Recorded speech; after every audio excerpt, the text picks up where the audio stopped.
प्रश्न संख्या 3 जो बेटा देखिए कह रहा है एक फलन f(x) बराबर 2x माइनस 5 द्वारा परिभाषित है, निम्नलिखित के मान ज्ञात कीजिए। देखिए बेटा अब आपको ऊपर समझ में आ गए होंगे, अगर नहीं समझ में तो ये वाला प्रश्न देख लीजिए, आपको सब कुछ समझ में आ जाएगा कि इस प्रश्नावली में कैसे क्या हो रहा है।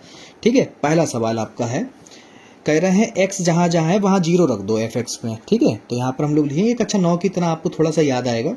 तो यहाँ पे लिखेंगे तीसरे का पहला प्रश्न जो है आपका f(x) बराबर जो है आपको 2x माइनस 5 दे रखा है, और f(x) मतलब 0। ठीक है, तो 2 गुणे 0 माइनस 5। ठीक है, तो 0 माइनस 5 बराबर क्या आ गया बेटा, माइनस का 5 आया। क्या आया बेटा, माइनस का 5, है ना, सरल है, यही आंसर है आपका।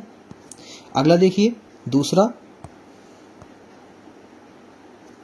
दूसरा प्रश्न जो है अब कह रहे हैं, तीसरे का दूसरा प्रश्न जो है वो कह रहे हैं कि f(x) बराबर सेम वही रहेगा और आपको जो है अब 7 रखना है x की जगह पर। तो यहाँ पे लिखेंगे 2 गुणे 7 माइनस 5, 7 दूनी 14 माइनस 5। ठीक है, यहाँ पर आपका हो जाएगा 9। कितना आया, जब आपने 7 रखा तो 9 प्राप्त हुआ आपको।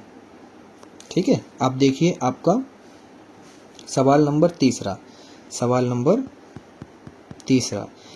है, कह रहे हैं f(x) जहाँ x है वहाँ माइनस 3 रख दो f(x) में। तो यहाँ पर हम लोग लिखेंगे 2 गुणे माइनस का 3 माइनस का 5, तो ये हो जाएगा 2 3 6 माइनस का, अब माइनस का 5, दोनों जुड़ जाएंगे, निशान माइनस का रहेगा, आपका हो जाएगा माइनस का 11। कब, जब आपने माइनस 3 रखा। ठीक है, इसमें कोई डाउट नहीं। ठीक है, अगला देखो